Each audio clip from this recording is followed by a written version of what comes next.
Hay un concepto que he estado trabajando en los últimos días que se llama el autosabotaje.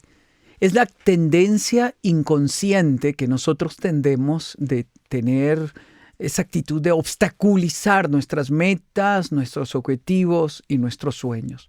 Es una forma de serrucharnos el piso a nosotros mismos. Hoy me gustaría aplicar este concepto a la familia, el autosabotaje en la familia. Yo tengo que tener claro cómo surge, de dónde viene. Viene del esquema mental que he aceptado como propio. Se desarrolla dentro de mí cuando tengo complejos, miedos, temores, cuando me comparo, cuando vivo en el pasado o en el futuro, cuando soy la persona que no quiero ser, cuando lleno mi vida de culpa y vivo con vergüenza por los errores que un día cometí, por querer estar donde no estoy. Esto me auto descalifica, ¿no? En una ocasión viajaba con alguien y por viajar mucho me ascendieron a primera clase. La persona que se sentó a mi lado también le habían ascendido. Él llamó a alguien y comenzó a decirle: esta porquería de avión dice que voy en primera clase, pero el asiento no se reclina totalmente. Esta porquería de avión dicen que voy en primera clase, pero no tiene televisor en el asiento. Para ese momento yo ya tenía que escuchar lo que él estaba diciendo en voz alta. Y él estaba serruchándose el piso a él mismo. Posiblemente ese asiento costaba unos $3,000, pero nosotros habíamos pagado, no sé, $900. Teníamos que ir en la clase económica, pero nos habían, por seguro a él también, por viajar mucho, ascendido a esta clase ejecutiva, ¿no? Uno tenía que tener gratitud, contentamiento, alegría, estar emocionado. ¿Por qué? Porque nos dieron un premio por el que no habíamos pagado. Eso nos ocurre muchas veces en la vida y en la familia. ¿Cómo evitar el autosabotaje? Aceptándonos y valorando lo que Dios ha dicho que nosotros somos. Amando el lugar donde estoy y viviendo el momento que vivo. Mostrándome vulnerable a Dios cuando tengo miedo o cuando tengo temor o cuando no sé cómo enfrentar una realidad. Haciéndome responsable de lo que pienso y de la manera en que conduzco mis emociones. Es decir, yo no puedo culpar a nadie por lo que me ocurre, por lo que siento, por la forma en que reacciono. Yo tengo que asumir la responsabilidad de mis actos, haciéndome rodear de las personas correctas y sobre todo, siendo yo la persona correcta para los demás. Aprendiendo a apreciar las virtudes que me identifican y aprendiendo a disimular los errores que tengo. Y usted y yo debemos de comprenderlo. No existe la familia perfecta. La familia perfecta no existe. Todos cometemos un error, pero todos deseamos vivir en una familia donde sea agradable estar. ¿Qué provoca el autosabotaje en la familia? No definir el tipo de familia que queremos tener y simplemente por la fuerza de la costumbre vamos legitimando las conductas que van saboteando nuestra familia y nos autosaboteamos a nosotros mismos. Conductas como el grito, el golpe, el menosprecio, la humillación, el vivir culpando a mi cónyuge o a mis hijos o a mis padres por los errores del pasado. Hace 20 años usted me dijo y yo no puedo perdonarlo. Bueno, esa es otra forma de traer dolor a la familia. La falta de perdón, llenar nuestra vida de amargura, de enojo, de resentimiento. Esto va a sabotear la paz, la alegría, el privilegio de estar juntos. ¿Para qué sirve nuestra familia? La familia debe de ser un refugio emocional al que todos deseamos llegar, donde nos apoyamos el uno al otro, donde nos animamos, donde nos aconsejamos, donde nos consolamos, donde nos acompañamos en este proceso de crecer, donde ayudamos a nuestros hijos pequeños a desarrollar las habilidades básicas para que ellos lleguen un día a valerse por ellos mismos y sean personas independientes. Es en casa donde se enseñan los primeros hábitos, las primeras costumbres, pero también es en casa donde se desarrollan los miedos, los complejos, los temores, las angustias, las preocupaciones, lo que nos lleva al psicólogo, a la consejería, buscando ayuda, porque no sabemos cómo perdonar y nos preguntamos cómo llegamos a este punto. En un audiolibro que he hecho, que se llama El lenguaje del perdón, que igualmente está publicado en libro, cuento la historia de una joven que en algún momento me escribe. Y lógicamente todas estas historias son reales, pero están desfiguradas para guardar la privacidad de lo que me cuentan las personas. Pero si se parece a su historia, puede ocurrir. Ella dijo, tengo 30 años. Nací en una familia donde mi papá maltrataba y golpeaba a mi mamá. A los 4 años mi mamá se divorcia de él porque la agresión era extrema ya. Con el tiempo mi mamá se vuelve a casar. Mi padrastro se convirtió en mi papá, un hombre bueno, extraordinario, maravilloso. Pero mi mamá ya estaba en un estado de enojo, de furia, de resentimiento, de amargura. Y contaminaba todo lo que tocaba. Mi papá fue el hombre maravilloso que estuvo a mi lado. Ese hombre que me dio cariño, amor. A mis 14 años él murió y fue una pérdida que me marcó. A los 20 años me enamoré locamente de un hombre extraordinario. Me trataba como a una princesa, me cuidaba. 2 años después nos casamos. El idilio, la alegría de vivir juntos, la ilusión nos permitía tener un matrimonio especial. Pasó el tiempo y nació nuestra hija y de repente las ocupaciones, el descuido, me llevó a meterme en redes sociales y a desear el coqueteo de otros hombres. Poco a poco yo comencé a menospreciar al hombre que me había amado. Y él un día me dijo, no soporto más. Te he amado, te he escuchado, te he acompañado, te he pedido perdón por mis errores, pero es como si la amargura que tu mamá tenía ahora se refleja en tu vida.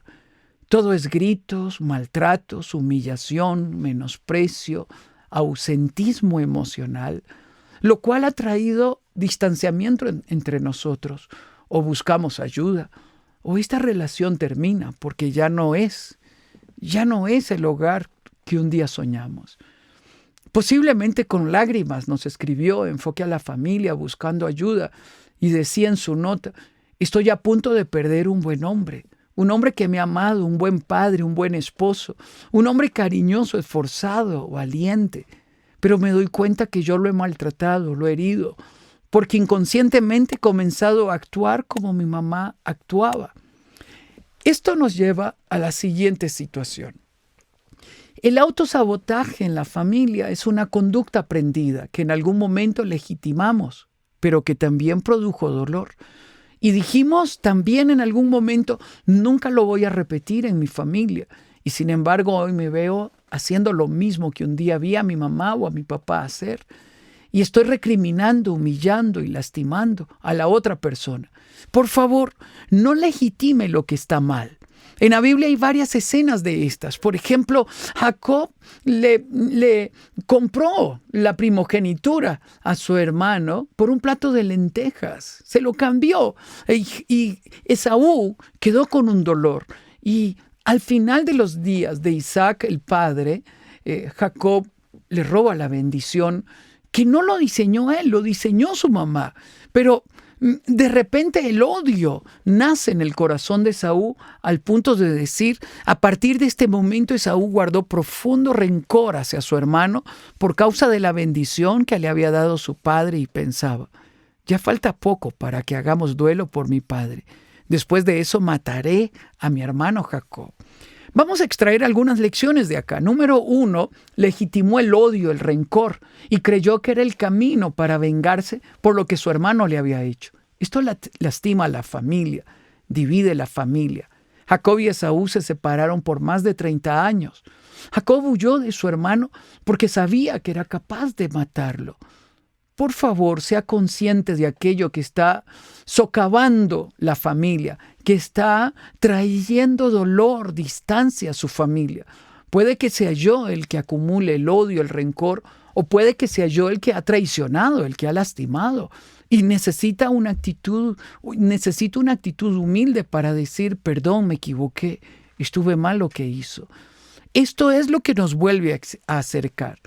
Como ya lo dije, no existe la familia perfecta, pero podemos definir en qué tipo de familia nosotros queremos vivir, para que ésta se convierta en un refugio al que todos deseamos llegar y que nos dé la oportunidad de apoyarnos, de animarnos, de fortalecernos, de escucharnos. Déjeme explicar algo. Sus compañeros de trabajo pasan, sus amigos pasan, sus compañeros de la universidad pasan. Al final de los días, los únicos que quedan son su familia.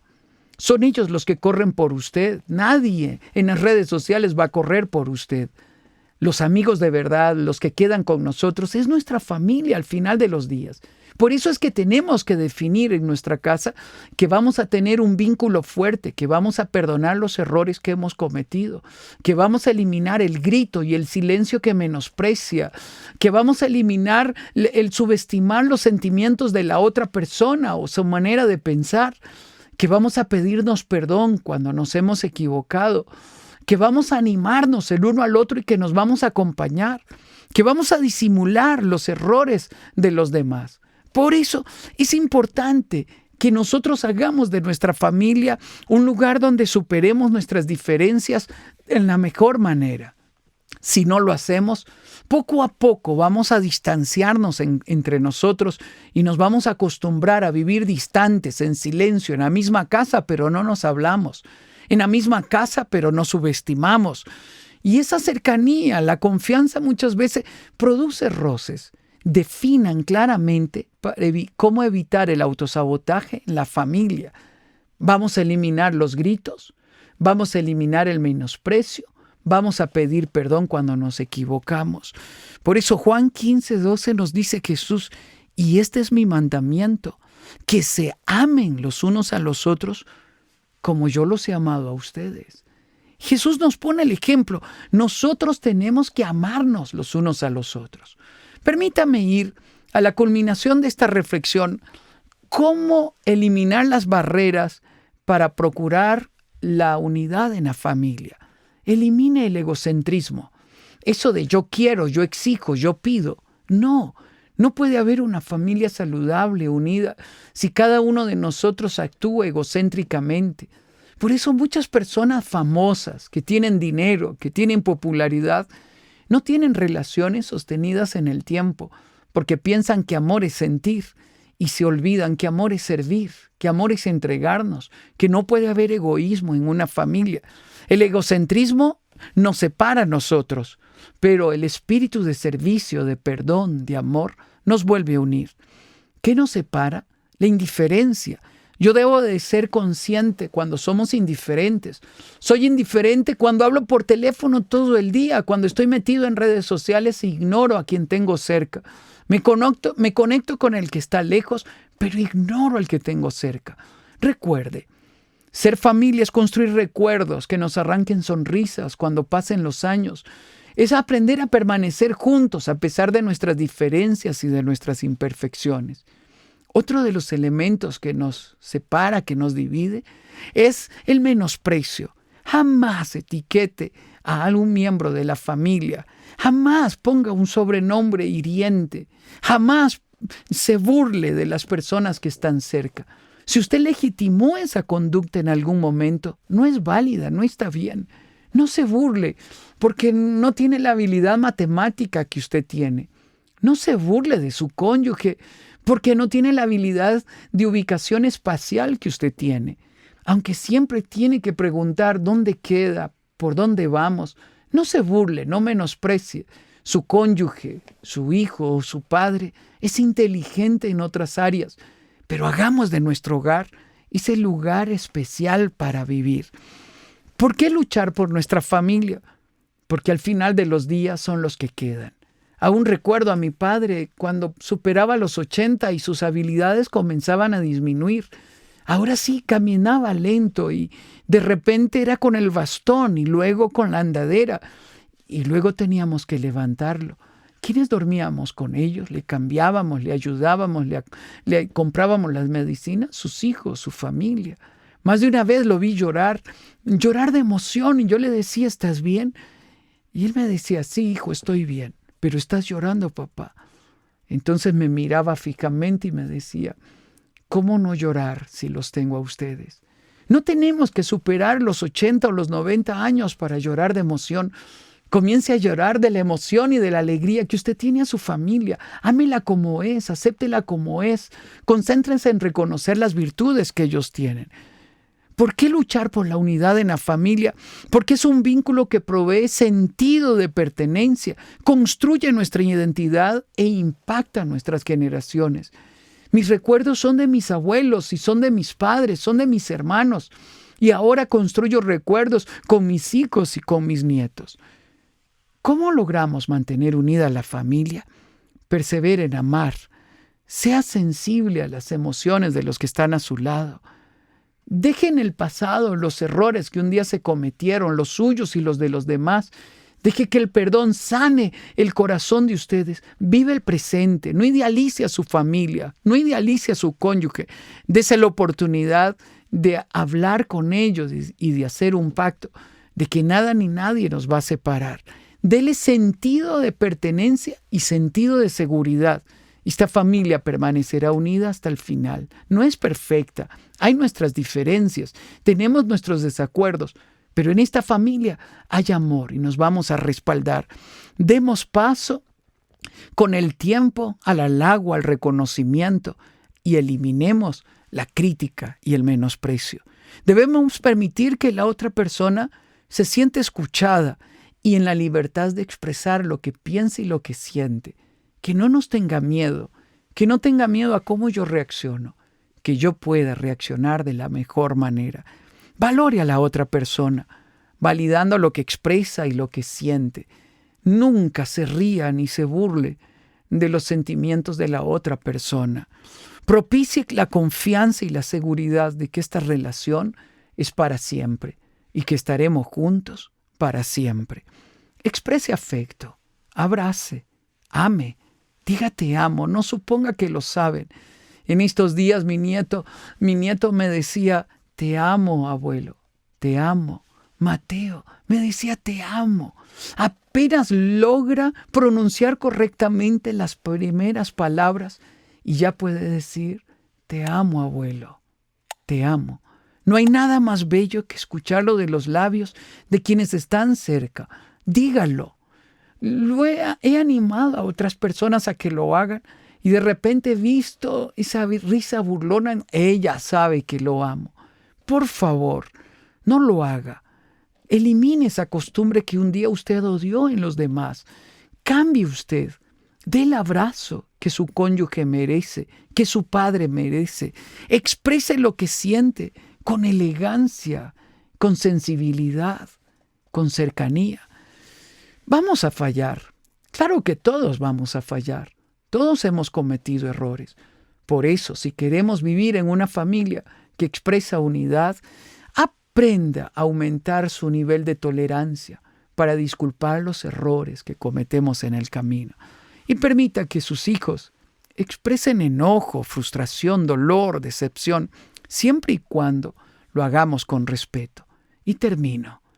Limpie el camino para que siempre esta unidad prevalezca. Perdone. Perdone los errores cometidos y pida perdón con humildad cuando se ha equivocado. He tenido que pedir perdón a mis hijos y a mi cónyuge muchas veces. Y doy gracias a Dios porque este perdón tiende puentes para reencontrarnos, porque el perdón nos permite reconciliarnos. Doy gracias a Dios que el perdón nos permite dejar que el pasado se vaya sin que produzca dolor. Yo recuerdo que mi mamá contaba su historia de la infancia, abandonada por su mamá, un papá promiscuo, tenía que vivir con una tía, muchas veces experimentó abuso y sus lágrimas rodaban, pero otras veces la vi contar la misma historia y parecía que era la historia de alguien más. Y fue entonces cuando me di cuenta que el perdón había hecho su efecto. Mi mamá ya no sufría por el recuerdo. El perdón había sanado las heridas del pasado. Yo quiero animarle a que usted se reencuentre, como Esaú y Jacob se reencontraron, se abrazaron y lloraron de emoción, y seguro se preguntaron, ¿cómo pudimos estar 30 años separados? Termino. Daba una conferencia y este joven de 18 años sube donde estoy luego de la conferencia. Lo logré, me dijo. A ver, contame. Mi papá se fue cuando yo tenía 5 años. Casi nunca lo veo y casi nunca apoya a mi mamá. Muchas veces le he escrito para reclamarle y hoy le dije, papá, te perdono, te amo y te pido perdón por las veces que te menosprecié. Le dije, ¿te contestó? No, creo que aún no ha visto el mensaje, pero no importa si mi papá contesta o no, mi corazón está en paz. Yo hice lo que tenía que hacer, pedirle perdón a mi papá. Yo quiero animarle a usted. No piense en cómo reaccionará la otra persona. Haga usted lo que tiene que hacer, haga usted lo correcto y deje que Dios haga el milagro en su familia. Pido a Dios que nos ayude a no autosabotear a nuestra familia, a no autosabotearnos a nosotros mismos, sino que juntos podamos alcanzar los sueños y las metas que nos hemos propuesto. Que Dios te bendiga grandemente y cuéntanos aquí mismo cómo te ha ido en esta tarea de cambiar la familia. Escríbenos. Quiero recomendarte una serie de videos que hemos hecho que se llama ¿Cómo tener una familia saludable? Vamos a reforzar estos principios que he estado compartiendo. Puedes hacer clic en el link que está en la descripción de este video y pido a Dios que te ayude a fortalecer tu vínculo familiar. Que este fin de semana que viene puedan sentarse alrededor de una comida y puedan decir nunca más gritos, ni menosprecio, ni burla. Vamos a pedirnos perdón cuando nos equivocamos y vamos a hacer un pacto.